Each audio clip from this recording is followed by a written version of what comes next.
Hello students. आज हम लोग बात करेंगे एनालॉजी के कुछ अच्छे क्वेश्चंस की। देखते हैं उनमें से एक ये अच्छा क्वेश्चन है अपना। कह रहा है 5:45, 5 का रिलेशन 45 से और 3:3, 6 क्वेश्चन मार्क। सबसे खतरनाक तो पॉइंट ये है कि 3 का रिलेशन 3 से ही है, तो यहां पर तो कुछ हो ही नहीं रहा है। और एक है 5 का रिलेशन 45 से है, तो वैल्यू बढ़ती है कैसे, प्लस से या इंटू से। यहां तो प्लस कुछ हो ही नहीं रहा है, प्लस जीरो है, तो यहां तो प्लस हो रहा है। तो फिर हम प्लस का सहारा नहीं लेते हैं, हम किसका सहारा लेते हैं, इंटू का सहारा लेते हैं। तो अगर इंटू की नजर से देखेंगे तो ये इंटू कितना हो रहा है, एक हो रहा है, और ये इंटू कितना हो रहा है, 9 हो रहा है। अब बात आती है एक में एक कहां से आया और एक में 9 कहां से आया। तो अगर हम एक और 9 को देखें तो अपने आप में ये स्पेशल नंबर केस है। एक और 9 क्या है, स्पेशल नंबर। एक को तो तुम कुछ भी लिख डालो, लेकिन 9 क्या होता है हमारा, 3 का स्क्वायर। तो अगर ये 3 का स्क्वायर है तो हम एक को बोल सकते हैं कि ये 1 का स्क्वायर है। इसका प्रयोग हुआ कहां है, जिसमें 3 था, यानी 3 से हमको 1 चाहिए और 9 ये कहां चाहिए, 3 कहां चाहिए, ये चाहिए 5 में। अब 5 से 3 और 3 से 1 कैसे, भैया 2 कम कर दिया गया है। क्या कर दिया गया है, 2 कम कर दिया गया है। यानी हम कहेंगे कि वैल्यू में 2 कम करके जो वैल्यू मिली उसके स्क्वायर का क्या कर दिया गया है, गुणा कर दिया गया। यानी वैल्यू में उससे 2 कम वैल्यू करने के बाद उसका स्क्वायर। यानी अगर इसका सोल्यूशन कहें तो हम सोल्यूशन की अगर बात करें तो सोल्यूशन क्या हो जाएगा, माइनर देख लेते हैं पूरा। यहां पर अगर हम कहें तो 5 से क्या आएगा, 5 इंटू 5 माइनस 3, 5 माइनस 2 का स्क्वायर। तो 5 गुणा 3 का स्क्वायर, तो 5 गुणा 9 कितना आ जाएगा, 45 आ जाएगा।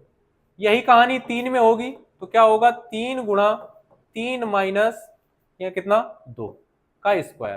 तो 3 गुणा 1 का स्क्वायर, तो 3 गुणा 1 आंसर क्या आएगा, 3। तो 6 पूछा गया है, तो हमारा सोल्यूशन रहेगा 6 इंटू 6 माइनस 2 का स्क्वायर। तो 6 इंटू 4 का स्क्वायर, यानी 6 गुणा 16। आंसर देखने को मिलेगा 96। आंसर आएगा 96।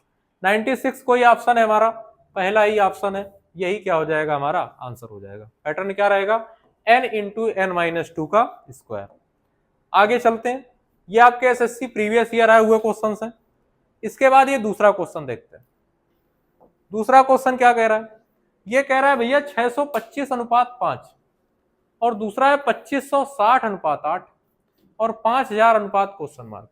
अच्छा, तो छोटा नंबर बाद में लिखा है तो हम उल्टा लिख लें कि हमें भैया 5 से 625 चाहिए और एक दूसरा टर्म है 8 से हमको 2560 चाहिए। अच्छा, 5 से 625 तो सीधे सीधे पावर होती है। ये क्या लिखा हुआ है, ये लिखा है 5 की घात 4, लेकिन ये 8 की घात 4 तो है नहीं। लेकिन इन दोनों में कॉमन दिख रहा है कि 5 इसमें, इसलिए भी 5 से टूटता हुआ दिख रहा है। इसको अगर 5 के साथ तोड़ दिया जाए तो ये 5 का जब अलग करोगे टुकड़ा तो कितना आएगा, 5 और भाग दोगे 1 2, 5 गुणा 512 आएगा। अब 512 का रिश्ता 8 से होता है, ये 512 क्या लिखा हुआ है, ये लिखा है 8 का क्यूब, और 8 के क्यूब में हमने 5 का गुणा कर दिया है।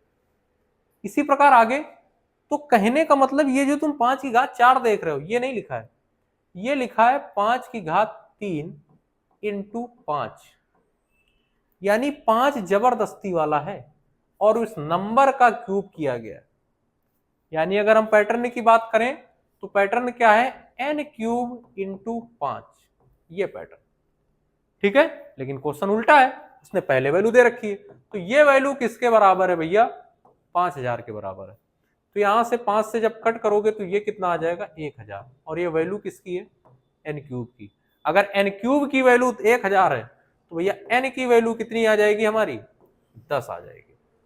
कितनी आ जाएगी, 10 आ जाएगी। और 10 कोई ऑप्शन है हमारा, डी नंबर आंसर क्या हो जाएगा, सही हो जाएगा। क्लियर है बातें इतनी। आगे चलते हैं हम लोग, अगला क्वेश्चन देख लेते हैं। हाँ, अगले क्वेश्चन पे आते हैं। अगला क्वेश्चन क्या कह रहा है, अगला क्वेश्चन है, कह रहा है भैया 864:12, ठीक है, 1372:14, 2048 क्वेश्चन। चलिए देखते हैं। यहां पर सबसे पहले हम डिविजिबिलिटी देखते हैं, डिविजिबिलिटी लग रही है या नहीं लग रही। 12 को 864, तो भैया कितने गुना लिखा है? 12 सत्ते 84, कितना 2 बचा, 12 दूनी 24, यानी 72 का गुणा किया गया। ठीक है, आगे आते हैं। 14 में भैया कितने का गुणा किया गया? ये लाया गया है 13 72, तो 14 से जब भाग देंगे तो ये क्या आ जाएगा? 14 भैया 126, 11 बचेगा 98, यानी इसमें 98 का गुणा किया गया। तो भैया इसमें 72, इसमें 98, ऐसा क्यों? इसका मतलब कोई लॉजिक है, चलो आते हैं।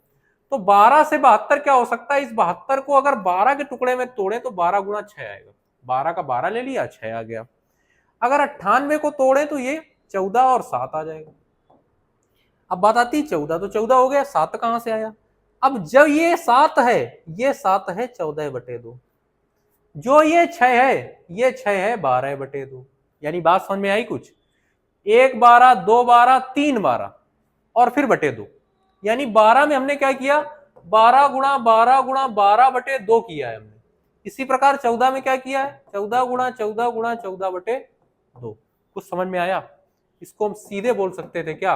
12 का क्यूब बटे 2। इसको बोल सकते थे 14 का क्यूब बटे 2, यानी जो पैटर्न है हमारा वो है भैया n क्यूब बटे 2, n क्यूब बटे 2। तो उल्टा क्वेश्चन फिर से पूछा गया है, n क्यूब बटे 2 की वैल्यू दे रखी है कितनी? 2048। तो भैया यहां से n क्यूब की वैल्यू 2 इधर मल्टीपल में चला जाएगा हमारा, तो ये टोटल कितना आ जाएगा? 4096। और 4096 भैया किसका क्यूब होता है? 16 का क्यूब होता है। इसका होता है 16 का, तो आंसर क्या आ जाएगा? 16। ऑप्शन 12 18 16, ये डी ऑप्शन लिखा हुआ। ठीक, क्या लग जाएगा हमारा? डी ऑप्शन, यानी 16। तो ये अच्छे क्वेश्चन है जो आपके एसएससी एग्जाम्स में लगातार पूछे आ रहे हैं, पैटर्न क्यूब, स्क्वायर, डिविजिबिलिटी, इन पर आप बिल्कुल ध्यान रखें। देखा होगा ज्यादातर क्वेश्चन हम एनालॉजी सीरीज इसी पैटर्न में कराते हैं, क्योंकि यहीं पर बच्चे फंसते हैं, इनमें अच्छे अच्छे टाइप पूछ रहा है एग्जामिनर। ठीक है, तो ये जितने भी टाइप है इनको आप कवर करें, और अगर वीडियो आपको अच्छा लगा हो तो चैनल को सब्सक्राइब करें और वीडियो को ज्यादा से ज्यादा शेयर करें।